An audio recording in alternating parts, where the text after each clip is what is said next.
Good morning. আজ 5ই November 2024, সকাল 10টা 20। সুব্রত, এই আমার বন্ধু সুব্রত ব্রহ্ম, আমার বহুকালের পুরনো বন্ধু। আমরা এখন বেরোবো বাঁদিকে। দাঁড়া, আমি সাইডে চলে যাই। আমরা বসে পড়েছি, গাড়ি ছাড়বে আর এই 1 মিনিটের মধ্যেই ছাড়বে। অ্যানাউন্সমেন্ট হলো এসপ্ল্যানেড গুমটির পাশ থেকে। এখন 10টা 33, বাস ছেড়ে দিল। আমরা রামগঙ্গার দিকে চললাম।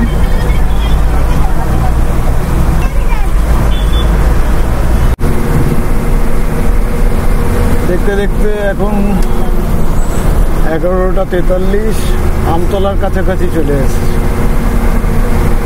এখন 1টা 36, আমরা কুলপির মোড় পেরিয়ে ঢোলার দিকে যাচ্ছি। জানলার বাইরের প্রকৃতি কেমন ধীরে ধীরে পাল্টে যাচ্ছে। আমরা রামগঙ্গার দিকে এগিয়ে চললাম। এখন 2:40, এখনো 5 কিলোমিটার মতো বাকি রামগঙ্গা পৌঁছতে। তারপর লঞ্চ সাফারি আছে প্রায় ঘন্টা 1.5-এর। এসে গেছি, সামনে মন্দিরটা দেখা যাচ্ছে, ডান দিকে ফরেস্টের অফিসটা। আমরা লঞ্চ ঘাটে যাব। সৌমিত্রর ভাতের হোটেলে শেষ বিকেলে লাঞ্চ সেরে নিলাম। আমাদের মোটর বোট ওপারের পাথর প্রতিমা ঘাট থেকে এসে এই ঘাটে আবার যাত্রী তুলে পাড়ি দিল চাঁদমারি ঘাট।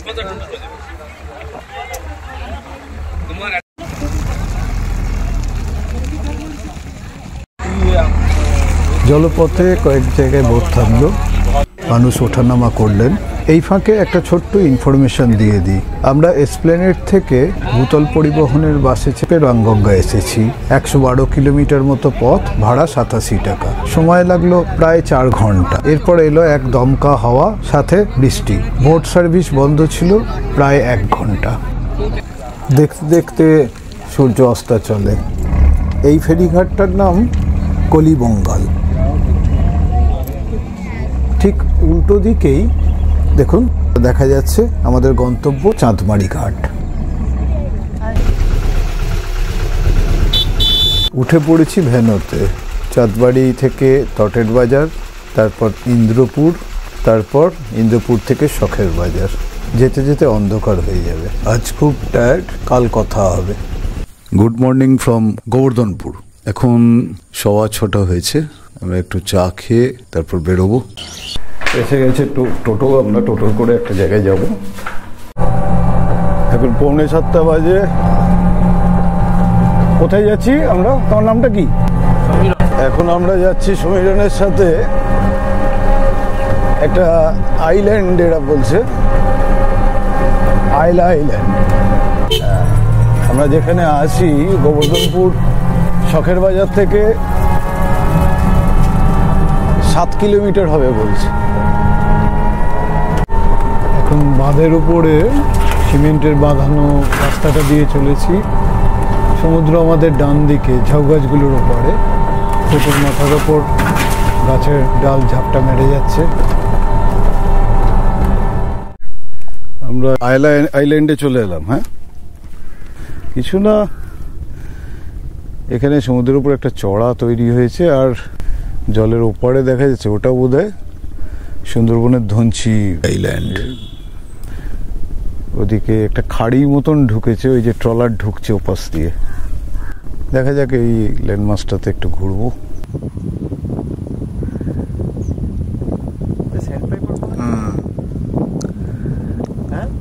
কমন স্যান্ড পেপার, সাধারণ বালু বাটান, গ্রিন ভিয়েটার, বাঁশপাতি।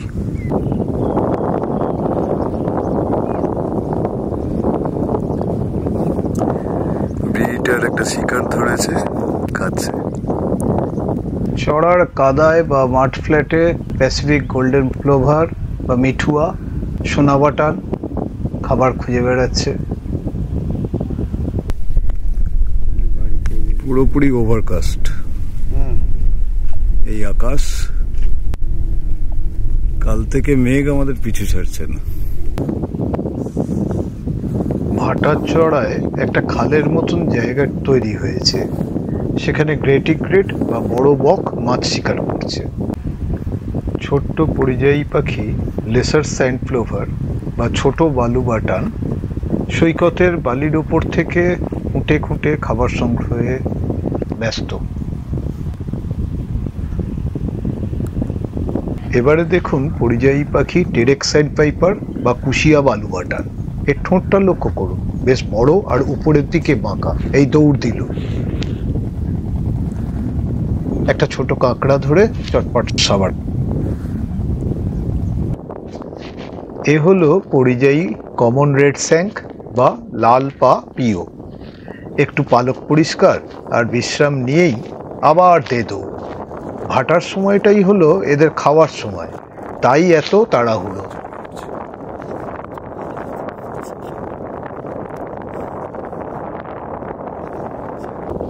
এবারে দেখুন সৈকতের বালির ওপর রেড ঘোস্ট ক্র্যাব বা লাল ভূত কাঁকড়ার দলের রুট মার্চ। এই কাঁকড়াগুলোকে আমরা সৈকতে এভাবেই গর্তের সামনে বসে থাকতে দেখি। এই কাঁকড়াটাকে পেয়ে গেলাম, এখনো নিজের গর্তে পৌঁছতে পারেনি। একটু অপেক্ষা করে দেখলো আমার মতিগতি, বিপদের শঙ্কা নেই বুঝে সোজা দৌড় দিল আস্তানার দিকে। সমুদ্রের ধার থেকে ফেরার পথে আমরা উঠে এলাম বিচ গ্রাস দিয়ে ঘেরা একটু উঁচু একটা বালিয়াড়িতে। এখানে ছাগলখুড়ি লতায় ফুল ধরেছে। আইপোমিয়া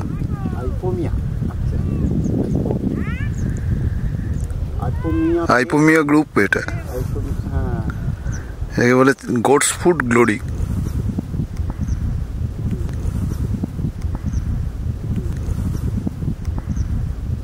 ভাটার কালে বড় গাঙের মাঝিদের জিরেনের আর আয়েসের ফুরসত হয়। ফাঁকা নৌকোগুলো তাই পরপর নোঙরে বাঁধা অবস্থায় অপেক্ষা করছে জোয়ারের জন্য। আর ওই দেখুন একজোড়া ইউরেশিয়ান কার্লিউ বা বড় গুলিন্দা, বড় বাঁকানো ঠোঁটটা লক্ষ্য করুন। আবার দেখা হয়ে গেল আরেকটি লেসার স্যান্ড প্লোভার বা ছোট বালুবাটানের সাথে, একইভাবে খাবার সংগ্রহ করে চলেছে। ফেরার পথে দেখলাম এই রেড স্যাংটা এখানে দাঁড়িয়ে আছে, এর বোধহয় খাওয়া হয়ে গেছে।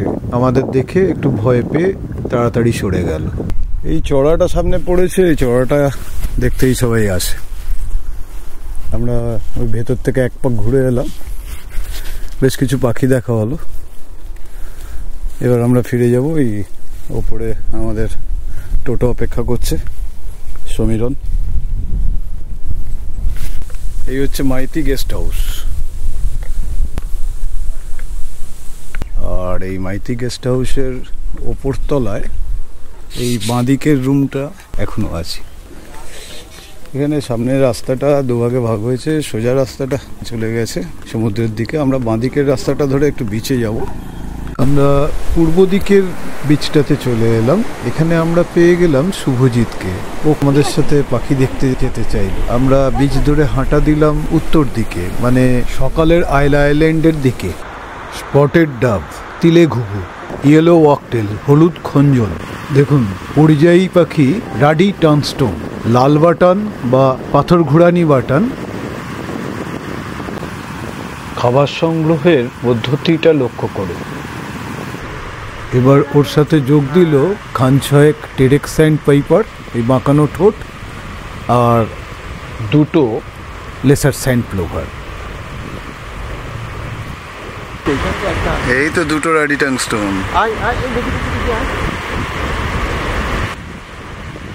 দুটো পাশাপাশি ছিল, এবার আলাদা হয়ে যায়।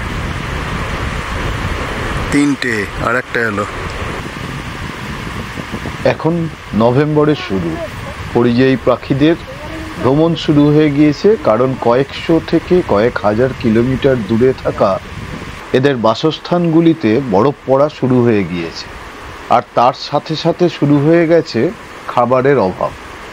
এই জন্যই শীতের সময়টা এরা চলে আসে এখানে।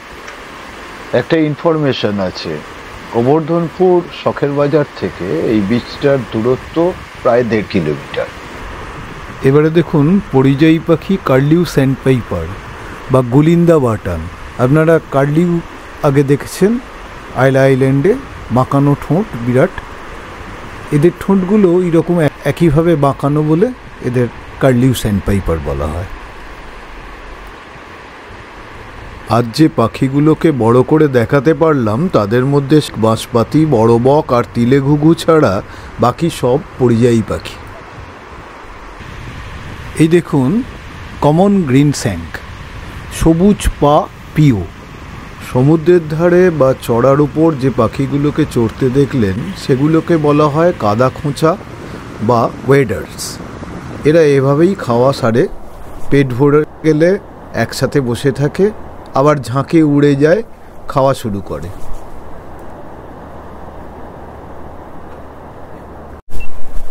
আর উল্টা দিকে ছবি, আমার ছবি, আর উল্টা দিকে দেখা যাবে, দুদিক দিয়ে দেখা যাবে। এখন প্রায় 2টো বাজে। আজকে লাঞ্চ একটু দেরি হয়ে গেল আমাদের। একটু গিয়েছিলাম ওখানে, কিছু ওয়াইল্ড লাইফ দেখলেন আপনারা, তো সেগুলো শ্যুট করতে একটু দেরি হলো। এখন লাঞ্চ করব। পঙ্কজবাবু লাঞ্চ দিয়েছেন, দুর্ধর্ষ লাঞ্চ। দেখুন এটা হচ্ছে পার্সে, ছোট পার্সের ঝাল, এটা কাঁকড়া। এখানে ঢ্যাঁড়সের একটা, ওনাদের নিজেদের ক্ষেতের ঢ্যাঁড়সের একটা তরকারি ছিল, আমি ওটা খেয়ে নিয়েছি। আর এটা থানকুনি শাক, থানকুনি শাকের সাথে কাঁকড়া, কাঁকড়া থানকুনি শাকের একখানা লোকাল প্রিপারেশন। এটা ছোট মানে এটা গাংমৌড়লার ছোট মাছের একটা বাটি চচ্চড়ি, আর সঙ্গে পেঁয়াজ, লেবু, শসা, ভাত, যা দেখছেন আর কি। সুব্রত খাওয়া শুরু করে দিয়েছে, আমিও খাওয়াটা খানিকটা শুরু করে দিয়েছিলাম। ভাবলাম একবার দেখাই আপনাদের খাবারের যে একটা ঘরোয়া ব্যাপার। কাঁকড়াটাও মানে পুকুরে নিজের, হ্যাঁ, ওনার যে হোমস্টেটা তার পাশেই কিছু জলাভূমি ওনার নেওয়া আছে। কাঁকড়াটাও ওখান থেকেই ধরা আর কি। থানকুনি পাতা দিয়ে কাঁকড়ার তরকারি কোনোদিন খাইনি, এই প্রথম টেস্ট করছি। সুব্রত খাওয়া হয়ে গেছে তোর? এটা কেমন লাগলো? থানকুনি পাতা তো একটু তেতোর দিকে। আমি শাক ভালোবাসি, আমি বললে অন্যদের সঙ্গে মিলবে না। এনিওয়ে তুই তোর এক্সপ্রেশনটা ভালো লেগেছে, ঠিক আছে, আমি তাহলে ট্রাই করি। শুনুন, একটা কথা আমি বলতে পারি, থানকুনি পাতার একটা তেতো টেস্ট আছে, কিন্তু সেটা এমন নয় যে মুখে তেতো লাগবে, মুখে দেওয়ার খানিকক্ষণ বাদে মিলিয়ে যাবে। সো এই প্রিপারেশনটা খেয়ে আমারও ভালো লেগেছে, এটুকু বলতে পারি। গাংমৌড়লার এটা টেস্ট করলি, দাও কিরকম লাগছে? আমার এটা বাদুটা ছিল তো, হ্যাঁ আমার তো প্রচন্ড ভালো লাগে এই চুনো মাছ। হ্যাঁ, চুনো মাছ আমাদের দুজনেরই খুব প্রিয়। এবার আমি এই চুনো মাছটা ট্রাই করব। এটাও অনবদ্য, মানে এখানে যা পাওয়া যায়, ছোট মাছ যা পাওয়া যায় সব কিছু মিলিয়ে। দেখুন, মাছ বাঙালির একটা প্রধান খাদ্যের মধ্যে, আবার ছোট মাছ, চুনো মাছ, যেটা চুনো মাছটা আজকাল আমরা শহরাঞ্চলে যারা থাকি না, তাদের অত সহজলভ্য নয়। চুনো মাছ বলতে ওই পুঁটি, মৌরলা, তার বাইরে ভেড়াই সহজলভ্য হলেও মানে এই সময় অভাবে অ্যাকচুয়ালি। হ্যাঁ, তারপর আবার কি এই চুনো মাছটা রান্না করার যে প্রক্রিয়াটা, সেটা আস্তে আস্তে আমাদের জীবন থেকে সরে যাচ্ছে। এগুলো বলতে গেলে আস্তে আস্তে সে আর্কাইভ হয়ে যাওয়ার মতন হয়ে যাচ্ছে আর কি। আমরা পঙ্কজবাবুকে বলেছিলাম যে চুনো মাছটার জন্যে আবদার ছিল, একদম একদম। পঙ্কজবাবু আমাদের সেই আবদারটা রেখেছেন, থ্যাঙ্কস ওনাকে। সত্যি দারুণ খেলাম। পরের পদে এটা হচ্ছে পার্শে মাছের ঝাল। দেখুন পার্শে মাছের সাইজটা দেখুন, একদম এটা হার্ডলি 2 ইঞ্চি কি 2 ইঞ্চির একটু বেশি হবে। হ্যাঁ, এইটা 3 ইঞ্চি। এবার বুঝে নিন তার টেস্ট কিরকম হওয়া উচিত। টাটকা চারা পার্সের কিরকম টেস্ট হতে পারে মৎস্যরসিক বাঙালিদের কাছে আমি বলতে চাই। আমি জানি না আর কোথাও পাওয়া যায়, কিভাবে পাওয়া যায় সেসব ব্যাপার জানি না। পঙ্কজবাবু আমাদের এই তৃপ্তিটা দিয়েছেন, আচ্ছা, তার আগে সুব্রত এটা অলরেডি ট্রাই করছে, কি বলছে শুনি। ছোট মাছের ভক্ত আমি খুবই, আর এই গোলপাশে অনবদ্য টেস্ট না খেলে বোঝা যাবে। আমরা সবাই বড় মাছ খেতেই অভ্যস্ত সাধারণত কলকাতা, কারণ এইসব ছোট মাছগুলোকে রেডি করার জন্য অনেক সময় লাগে বলে আমরা এগুলো থেকে সরে যাচ্ছি। অনেকেই হয়তো ভালোবাসেন, এখন ছোটদেরকে এই মাছ খাওয়ানোটা শেখাতে হবে। ওরাই কিন্তু এখান থেকে দূরে সরে যাচ্ছে, আসল মাছের স্বাদটা ওরা কিন্তু পাচ্ছে না। মাছ মানে ফিশ ফ্রাই, তাছাড়া ইলিশ আর চিংড়ি ছাড়া কিছু বোঝে না। ইলিশ মানে এই যে ছোট মাছের যে আলাদা টেস্ট আছে এটা বোঝে না। আমার একটা সাজেশন আছে এই বাচ্চাদের ব্যাপারে। আমরা যদি বাড়িতে এটা করতে পারি, একটা দিন সপ্তাহে একটা দিন ফিক্স করুন, সেদিন আমরা মাছ খাবো এবং ভ্যারাইটিস মাছ খাবো। ওই বরফ দেওয়া চালানির মাছগুলো বাদ দিয়ে কোনো ছোট মাছ খাবো, অন্য মাছ খাবো, তাহলে একটা টেস্ট। ওই সুব্রত যেটা বলছিল, আমাদের যে পরের প্রজন্ম, তাদের টেস্ট বার্ডগুলোকে তো উজ্জীবিত করতে হবে, বোঝাতে হবে যে এই মাছগুলো দারুণ খেতে, এসব খেয়ে দেখো। আমার মনে হয় আমাদের পরের প্রজন্ম এগুলো খাবে এবং এগুলো ভালোবাসবে, আমরা ঠিক যেভাবে ভালোবাসি। তো এই পার্শ্বের ঝাল আমার তো দারুণ লেগেছে, সুব্রতও বললো ওর দারুণ লেগেছে। এবার আপনারা ঠিক করুন, যদি ভালো লাগার ইচ্ছে করেন তো পঙ্কজবাবুর সঙ্গে যোগাযোগ করবেন। এরপরে কিন্তু কাঁকড়ার ঝাল আছে, সুব্রত প্রথমে ওর রিভিউটা দেবে। বল সুব্রত। এই শীতকালে কাঁকড়া পুরুষ্ট হয়, গরমকালে কাঁকড়া খাওয়ার কোনো মানে হয় না। আচ্ছা, কাঁকড়ার নানা রকম পদ হয়, রান্না করার পদ্ধতি এক একজনের এক রকম, তবে ভালো, মানে এনজয়েবল একদম। অ্যাকচুয়ালি ব্যাপারটা সেইটাই যে কাঁকড়াটা আমরা এরকমই খাবো, এটাকে আবার অন্যভাবে বানাবো। এর মধ্যে বেগুন কড়াইশুঁটি দিয়ে কাঁকড়ার তরকারি খেলে ওটা আরো কালে ভালো হবে, যখন কড়াইশুঁটি উঠবে। এনিওয়ে, সুন্দরবনে বহুকাল ধরে লঞ্চে আমি যে কাঁকড়ার প্রিপারেশন খেয়েছি, সেটাই ম্যাক্সিমাম এইরকমই অনেকটা, একদম। সেই জন্য আমার মনে হয় এই অঞ্চলে কাঁকড়া খাওয়ার চল বা কাঁকড়া যেভাবে খাওয়া হয় সেটা হচ্ছে এই প্রিপারেশন। এটা কিন্তু আপনারা যারা সুন্দরবনে এসে কাঁকড়া খেয়েছেন তাদের সবারই ভালো লাগবে। সুব্রত যেটা বলছিল, ওর ভালো লাগার কথাটা শেয়ার করলো আপনাদের সাথে, আপনারাও ও যেভাবে বললো সেভাবে একটা ট্রাই করে দেখতে পারেন। কাঁকড়াটা কিন্তু পঙ্কজবাবুর নিজে সিলেকশন। পঙ্কজবাবু আমাদের কালকেই জানিয়েছিলেন যে আপনাদের জন্য আমি কাঁকড়া আর চিকেনের ব্যবস্থা করেছি। কালকে যেহেতু আমাদের আসতে রাত হয়ে গিয়েছিল, সেহেতু রাত্রে আর কাঁকড়াটা করেননি, আজকে কাঁকড়াটা করেছেন, রাত্রে চিকেন ছিল। দেখুন, রাতের খাবার চিকেন রুটি, এটা এত বহু চর্চিত পদ, এটা মনে হয় না কোনো কোথাওকার স্পেশালিটি বা কিছু ভাবে দেখাতে হবে। হ্যাঁ, আর একটা জিনিস আপনাদের দেখিয়ে শেষ করে দিই, চালতার অম্বল আর এখানে পাপড় আছে, ব্যাস, আর কিছু আমার বলার নেই। এটা আমাদের লাঞ্চ, মাইতি গেস্ট হাউসের ছাদ, মানে টপ ভিউ। আর এইখানে একটা মাঠে একটা প্যান্ডেল হয়ে রয়েছে, দেখছেন। এখানে জগদ্ধাত্রী পুজো হয় একটু ধুমধাম করে, যা শুনলাম পঙ্কজবাবুর কাছে। এই এদিকের এই জমি, জলা জমি, এগুলো সব জগদ্ধাত্রী পুজো কমিটিরই। পুজোর সময় এখানে মেলা টেলা বসে শুনলাম।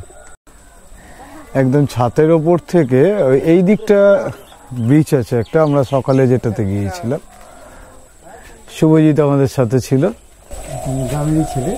আমরা অনেকগুলো পাখি দেখলাম ওখানে, পরিযায়ী পাখি দেখলাম।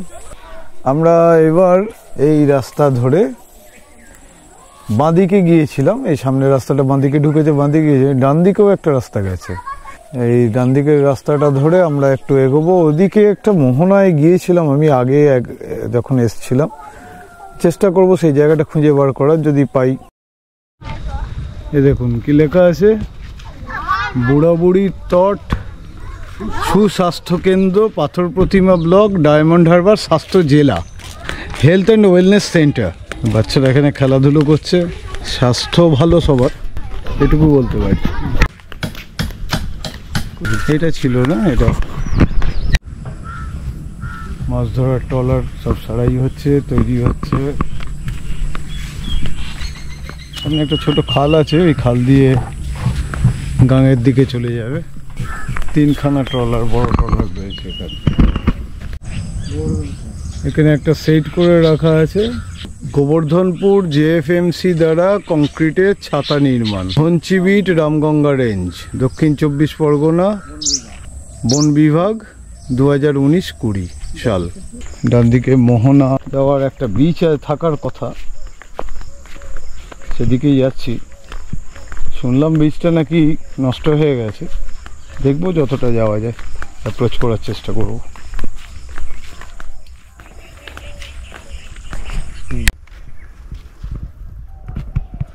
সমুদ্র তার চারপাশের পটভূমিকা কিভাবে পাল্টে দেয়। এই যে জলটা ঢুকেছে, আজ থেকে 5-6 বছর আগে এরকম জল ঢোকাটা ছিল না। বিচটা এখান থেকে স্ট্রেট ছিল, পায়ে হেঁটে চলে যাওয়া যেত। ওই দূরে ঝাউ গাছ দেখা যাচ্ছে, ও দূর চলে যাওয়া যেত। আমি নিজে হেঁটে গেছি, সে অবস্থা। সেই প্রকৃতি যখন তার দাপাদাপিটা শুরু করে, সেটা সামাল দেওয়ার ক্ষমতা কোনো মানুষের নেই। সুতরাং প্রকৃতির বিপক্ষে যাওয়াটা মূর্খামির ব্যাপার। এরকম ভুল না করাই ভালো। এদিকে সূর্যাস্তের দৃশ্য তো দেখলেন, এদিকে ভাঙনের দৃশ্য দেখুন। এই যে তীরবর্তী যে গ্রামগুলো থাকে, তাদের রক্ষা করার জন্য যে বাঁধটা, এদিকে আমরা যেমন একটা বাঁধের ওপর দিয়ে হাঁটছি, বাঁধের ওই দিকটা দেখুন কি অবস্থা। বড় বড় কংক্রিটের স্ল্যাবগুলোকে ভেঙে চুরমার করে দিয়েছে ঢেউয়ের আঘাতে। ইট, সিমেন্ট, কোনো বাধায় আর নেই। এবার এই দিকের মানুষদের কথা ভাবুন।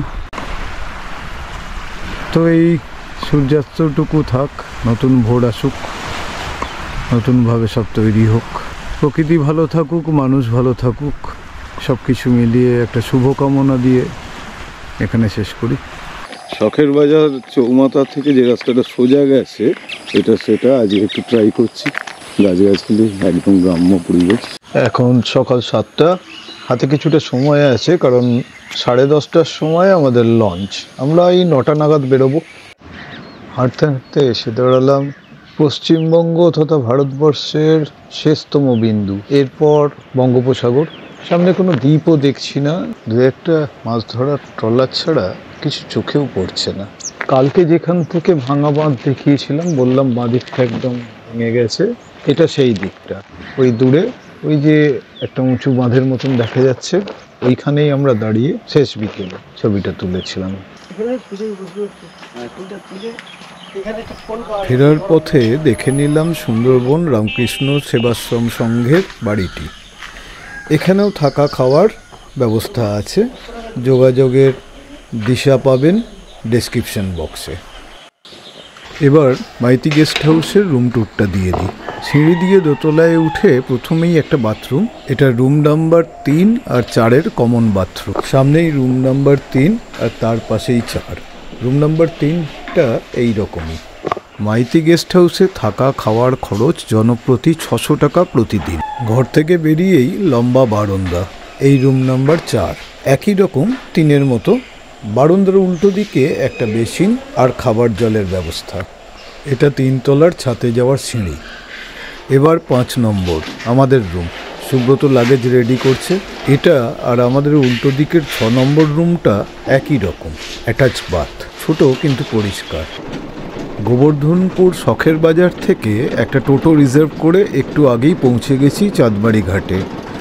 ভাড়া পড়ল 160 টাকা। চলে এসেছি পাশের নতুন বানানো জেটিতে। শুনলাম খুব শিগগিরই ভেসেল সার্ভিস চালু হবে, তাই এই নতুন জেটি। আপাতত এই জেটি পণ্য পরিবহনের কাজে ব্যবহার হচ্ছে। আর ওই হলো পাশের পুরনো জেটি, ওখানেই আসবে আমাদের মোটর লঞ্চ কিছুক্ষণের মধ্যেই। রামগঙ্গা পৌঁছে আগে বাসের টিকিট কেটে লাঞ্চ সেরে নিলাম সৌমিত্রর হোটেলে, তারপর বাসে চেপে এসপ্ল্যানেড, আর সেখান থেকে বাড়ি। তাহলে এখানেই শেষ করছি, আবার দেখা হবে। গুড বাই, সবাই ভালো থাকবেন।